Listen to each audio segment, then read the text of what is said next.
ମା ଲକ୍ଷ୍ମୀଙ୍କର ପ୍ରିୟ ପିଠା ହେଉଛି ଦଶପୁର ମଣ୍ଡା ପିଠା। ସେଇ ଦଶପୁର ମଣ୍ଡା ପିଠାରେ କ'ଣ କ'ଣ 10ଟି ସାମଗ୍ରୀ ବ୍ୟବହାର କରାଯାଏ, ସେଇ 10ଟି ସାମଗ୍ରୀ ବାବଦରେ ଆଜି ଆମେ ଭିଡ଼ିଓରେ ଜାଣିବା। ଭିଡ଼ିଓକୁ ଶେଷ ପର୍ଯ୍ୟନ୍ତ ଦେଖିବା ପାଇଁ ଅନୁରୋଧ ରହିଲା।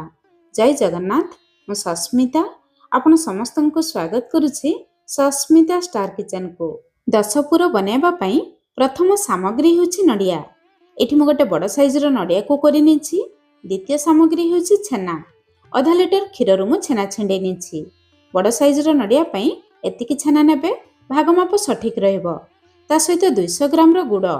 ପୁର ଟିକେ ମିଠା ଲାଗିଲେ ପିଠା ଖାଇବା ପାଇଁ ଭଲ ଲାଗିବ। ଏଇ 3ଟି ସାମଗ୍ରୀ ଛଡ଼ା ଆମକୁ ଆଉ ଦରକାର 7ଟି ସାମଗ୍ରୀ। 7ଟି ସାମଗ୍ରୀରେ ମୁଁ କ'ଣ କ'ଣ ନେଇଛି ଦେଖନ୍ତୁ।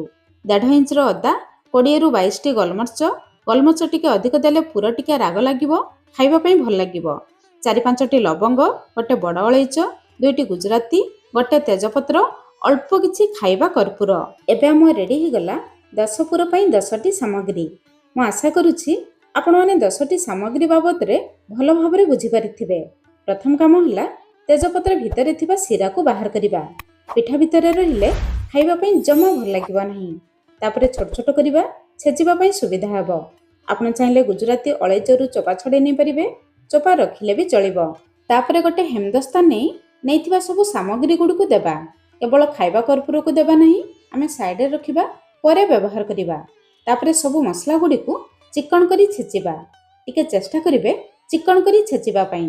ଯେତେ ଚିକଣ କରି ଛେଚିଲେ ମଧ୍ୟ ଟିକେ ଖଦଡ଼ ରହିବ। ଟିକେ ଖଦଡ଼ ରହିଲେ ଚଳିବ, କିନ୍ତୁ ବେଶୀ ଖଦଡ଼ ରଖିବେ ନାହିଁ। ଏବେ ଆମ ରେଡ଼ି ହେଇଗଲା ଦଶପୁର ମସଲା। କର୍ପୂରକୁ ସାଇଡ଼ରେ ରଖିବା, ପରେ ବ୍ୟବହାର କରିବା। ଚାଲନ୍ତୁ ପୁର ବନାଇବା ଷ୍ଟାର୍ଟ କରିବା। ଗ୍ୟାସ୍ ଉପରେ କଢ଼େଇ ବସାଇ ପ୍ରଥମେ ନେଇଥିବା ଗୁଡ଼କୁ ଦେବା, ତାପରେ ନେଇଥିବା ନଡ଼ିଆକୁ ଦେବା। ତାପରେ ଆମେ ଗ୍ୟାସ୍ର ଫ୍ଲେମ୍ ଲୋ ମିଡ଼ିୟମ୍ ରଖି ଲୋ ମିଡ଼ିୟମ୍ ଫ୍ଲେମ୍ରେ ନଡ଼ିଆ ଗୁଡ଼କୁ ଭାଜିବା। ଧୀରେ ଧୀରେ ଦେଖିବେ ଗୁଡ଼ ମେଲ୍ଟ ହେଇଯିବ। ପ୍ରିୟ ଦର୍ଶକ ବନ୍ଧୁ, ଆପଣମାନଙ୍କୁ ଗୋଟେ ଅନୁରୋଧ, ଆଜିର ରେସିପି ପସନ୍ଦ ଆସିଲେ ଭିଡ଼ିଓକୁ ଲାଇକ୍ କରନ୍ତୁ, ନିଶ୍ଚୟ ଗୋଟେ ସେୟାର କରନ୍ତୁ।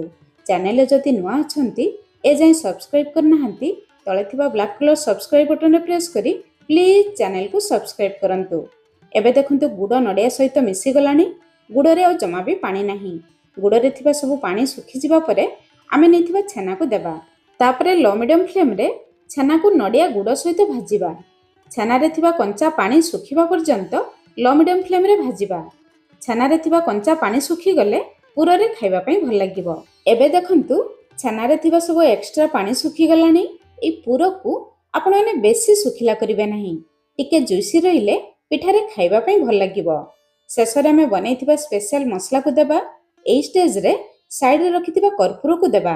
କର୍ପୂରକୁ ଏଇ ଷ୍ଟେଜ୍ରେ ଦେଲେ ପୁରରେ ବହୁତ ବଢ଼ିଆ ବାସ୍ନା ଆସିବ। ବେଶୀ କର୍ପୂର ଦେବେ ନାହିଁ, ନହେଲେ ପୁର ପିତା ଲାଗିବ। ଏଇସବୁ ମସଲା ଦେବା ପରେ ଆଉ 1 ମିନିଟ୍ ପର୍ଯ୍ୟନ୍ତ ପୁର ସହିତ ଭାଜିବା, ଯାହାଦ୍ୱାରା ଅଦାର କଞ୍ଚା ପାଣି ଶୁଖିଯିବ। କିନ୍ତୁ ବେଶୀ ସମୟ ଭାଜିବେ ନାହିଁ, ନହେଲେ ପୁର ବେଶୀ ଶୁଖିଲା ହେଇଯିବ। ପୁର ଟିକେ ଜୁସି ରହିଲେ ପିଠାରେ ଖାଇବା ପାଇଁ ଭଲ ଲାଗିବ। ଏବେ ଆମ ରେଡ଼ି ହେଇଗଲା ଦଶପୁର। ଆପଣମାନେ ଏଇ ପ୍ରୋସେସ୍ରେ ବନାନ୍ତୁ, ଆଉ କେମିତି ଲାଗିଲା ନିହାତି ମୋତେ କମେଣ୍ଟସ୍ କରି ଜଣାଇବେ। ଆଜି ପାଇଁ ରହିଲି, ପୁଣି ଦେଖା ହେବା ନୂଆ ରେସିପିରେ। ଧନ୍ୟବାଦ।